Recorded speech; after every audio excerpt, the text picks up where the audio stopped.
Stock market में ना पैसे सभी को कमाने, पर ना टिप्स है, क्योंकि खुद की मेहनत करनी, जब फ्री की टिप्स मिल रही है। पर पॉइंट है कि जब इन टिप्स से आपको प्रॉफिट होता है तब तो आप बोलते हो वाह वाह, और लॉस होता है तो बोलते हो कि शेयर बाजार तो एक सट्टा बाजार है। अब जिस जगह से पैसे बनाना चाहते हो उसकी बेइज्जती कैसे कर सकते हो। इसलिए अगर सीरियस हो, स्टॉक मार्केट में सीरियसली काम करना है, तो लर्निंग प्रोसेस पर भी आपको फोकस करना पड़ेगा। और उसी मोटिव के साथ हम अपनी लर्निंग जर्नी को कंटिन्यू रखेंगे, जिसमें हम स्टेप 2 के डे 53 पर निफ्टी बैंक के आज स्टॉक इंडसइंड बैंक पर फोकस करेंगे। पर उस पर फोकस करने से पहले ये देखते हैं कि आज बैंक निफ्टी ने कैसा परफॉर्म किया। वैसे तो राइट, तो आज मुझे लगता है कि मैं खुद भी पिटा, और निफ्टी 50 और बैंक निफ्टी भी बहुत ज़्यादा पिटे। मैं बीमार हूँ, फिर भी मैंने सोचा कि नहीं यार, अपनी लर्निंग जर्नी को कंटिन्यू रखना है और टेक्निकल एनालिसिस ज़रूर सिखाना है every day what ever be the case. जब तक कर सकता हूँ तब तक तो ज़रूर। और आज वही सेम आई गेस फीवर हमें निफ्टी 50 और निफ्टी बैंक में भी मिला, क्योंकि जैसे कि आपने न्यूज़ सुनी होगी कि यूएस ईरान वॉर फिर से वापस से शुरू हो गया, जिसकी वजह से एक नेगेटिव ट्रेंड आ गया है मार्केट में, एंड नेगेटिव सेंटीमेंट आने की वजह से ऑलमोस्ट निफ्टी 50, मतलब मैंने तो देखा ही नहीं, आज मार्केट को नहीं देख पाया, तो ऑलमोस्ट निफ्टी 50 आज 2.12% गिर गई। आप देखोगे कि पहले तो अच्छी खासी रैली थी, ठीक ठाक से दो हमारे पास एक गैप डाउन हुआ होगा, क्योंकि कल आई गेस 24,000 के आसपास था, तो आज कल 24,400 के आसपास था, तो आज ओपनिंग ही ऑलमोस्ट 24,284 के आसपास हुई, और वहाँ से निफ्टी 50 को काफ़ी तेज़ बुखार चढ़ा और निफ्टी 50 ऑलमोस्ट -2.12% तक गिर गया।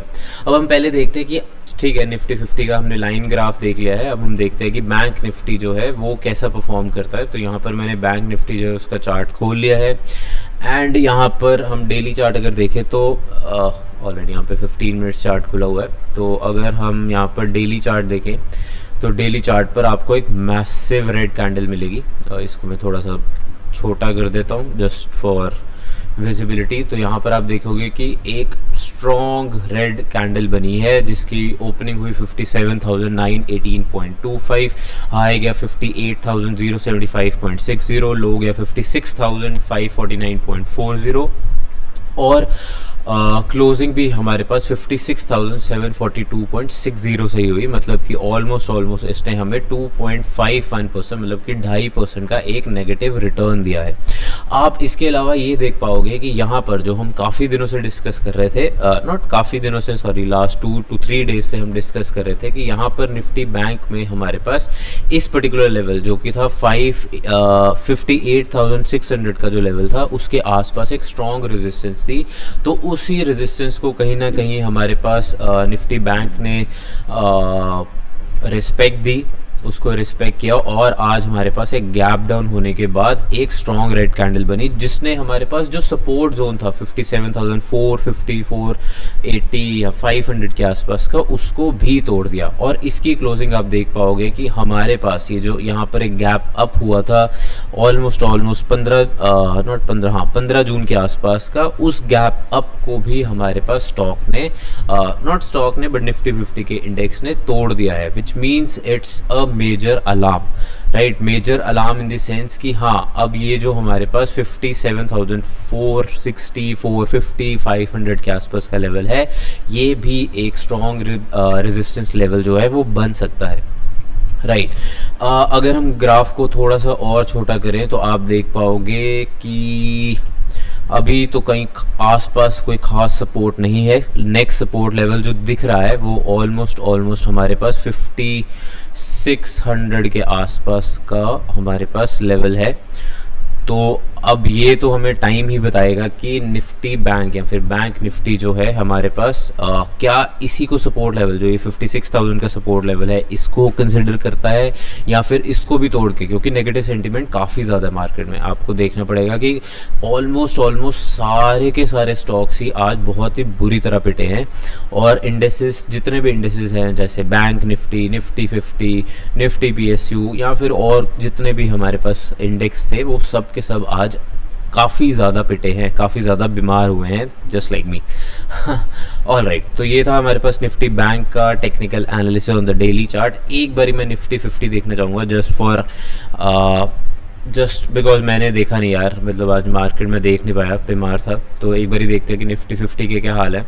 बहुत ही बुरे हाल हैं निफ्टी 50 के।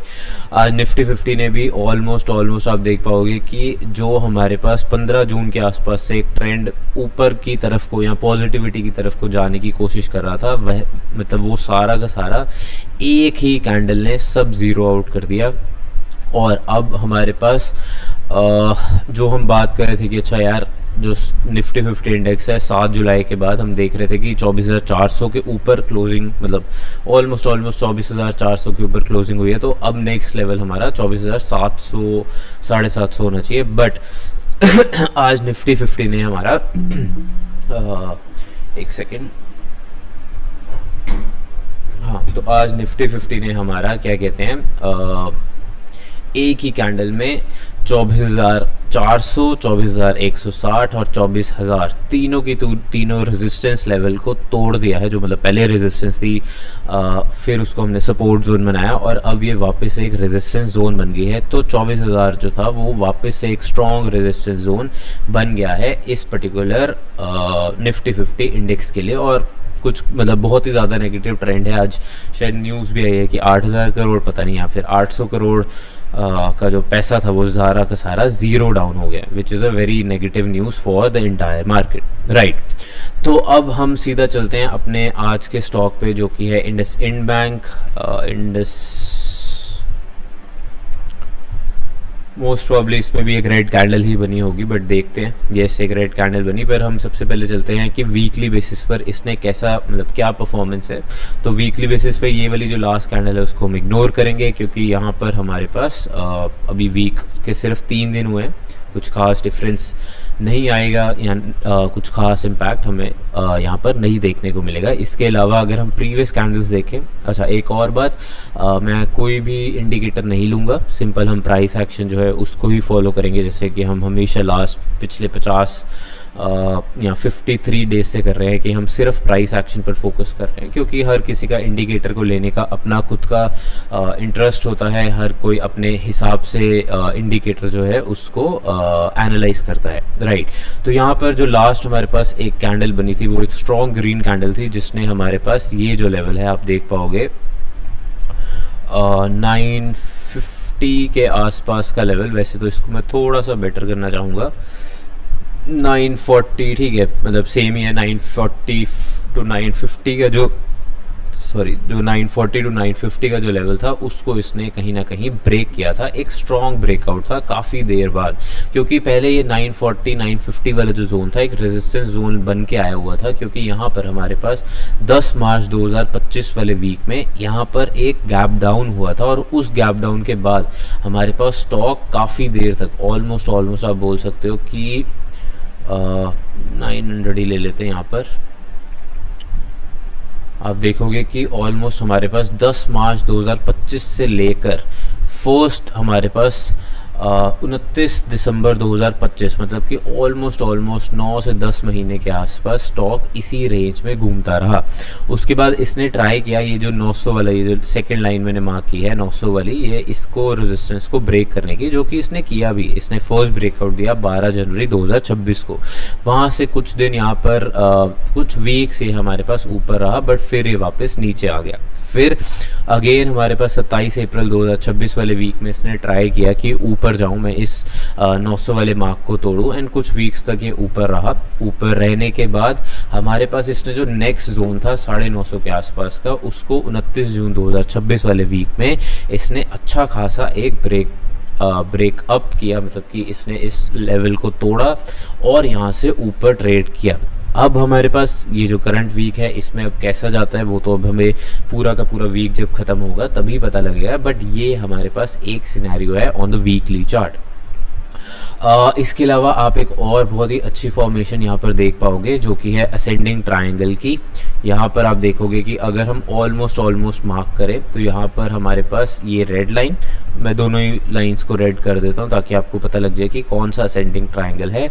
तो यहाँ पर कहीं ना कहीं एक असेंडिंग ट्रायंगल बन रहा है जिसका ऊपर वाली साइड में ही ब्रेकआउट आया है। अब ये कैसा परफॉर्म करेगा, क्या ये पॉजिटिविटी को मेंटेन रखेगा या फिर ये रेजिस्टेंस, ये जो ब्लू वाली मार्क की है 950 की, इसकी ज़्यादा रेलिवेंस होगी और यहाँ से स्टॉक नीचे आएगा, वो तो अब हमें फ्यूचर में ही पता लगेगा। राइट, अब हम देखते हैं कि आज हमारे पास इस बैंक ने कैसा परफॉर्म किया। तो यहाँ पर मैंने डेली चार्ट खोल लिया है। डेली चार्ट में ऑब्वियसली 90% चांसेस है कि आज हमारे पास एक रेड कैंडल ही बनी होगी, जो कि बनी है।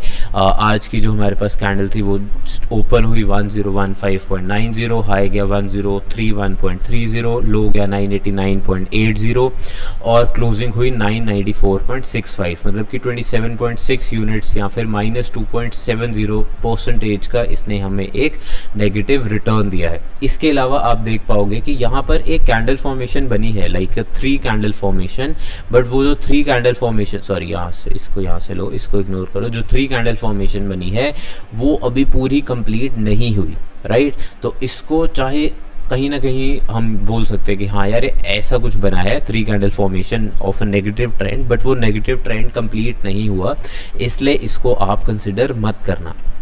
राइट, मैं ड्राइंग्स को रिमूव करता हूँ। बट इसके अलावा आपको एक बात देखनी पड़ेगी, इन दोनों कैंडल्स, मतलब कि जो 7 जुलाई और 8 जुलाई की कैंडल थी, इन दोनों के अपर फ्लिक्स हमारे pass on the daily chart 1040 या 1039 का जो जोन है उसके आसपास बनी है। तो कहीं ना कहीं ऑन द डेली चार्ट शायद ये हमारे पास एक रेजिस्टेंस जोन का काम करेगी।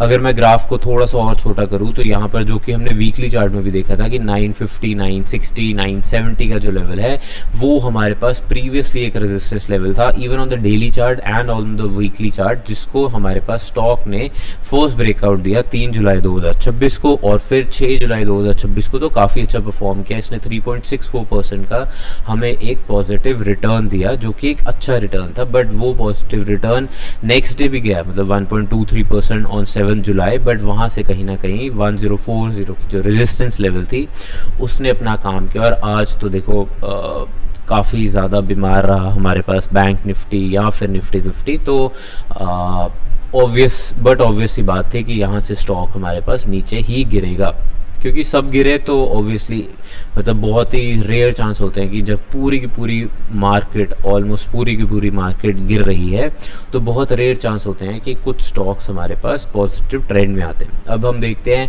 कि डेली चार्ट पर तो यहाँ पर कैसा परफॉर्मेंस की है इंडसइंड बैंक ने, बट छोटे टाइम फ्रेम में कैसा परफॉर्म किया। तो यहाँ पर आप देख पाओगे कि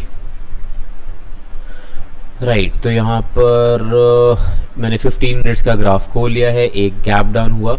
आप देखोगे कि यहाँ पर, पहले मैं ड्राइंग्स को रिमूव कर दूँ, तो यहाँ पर हमारे पास एक गैप डाउन हुआ। उस गैप डाउन के बाद हमारे पास ऑलमोस्ट एक स्लाइटली अपवर्ड ट्रेंड आया, बट वो जो स्लाइटली अपवर्ड ट्रेंड था वो ज़्यादा देर तो नहीं टिका। उसके बाद ऑलमोस्ट 1.45 के आसपास से एक मैसिव डाउनफॉल आया है पूरे के पूरे स्टॉक में।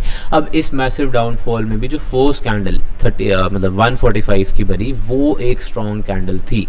उसके बाद धीरे धीरे ही, मतलब गिरा तो ज़रूर है, एक शार्प फॉल आया है, बट धीरे धीरे छोटी कैंडल्स बनी और लास्ट में इसने हमें एक 315 पे ग्रीन कैंडल दी है, जिसका कुछ खास तो रेलिवेंस नहीं है। बट आप बोल सकते हो कि यहाँ पर जो नेगेटिव ट्रेंड आया है उसमें भी उतना इम्पैक्ट नहीं था। राइट, तो ये था हमारे पास इस पर्टिकुलर स्टॉक का weekly, daily and 15 minutes chart का टेक्निकल एनालिसिस। अब मेरे से ज़्यादा वीडियो नहीं बन रही, मेरा भी सिर दर्द हो रहा है फीवर करके, तो यहाँ पर हम इस पर्टिकुलर वीडियो को ख़त्म करते हैं। कल हम फिर से मिलेंगे एक नए स्टॉक के साथ, अपनी लर्निंग जर्नी को कंटिन्यू रखेंगे। उस स्टॉक पे हम टेक्निकल एनालिसिस करेंगे, उस पर हम चर्चा करेंगे ताकि हम मिलकर सीख सकें। तब तक के लिए आप खुद की भी मेहनत करते रहें और ख़ुद का ध्यान रखें। Good bye.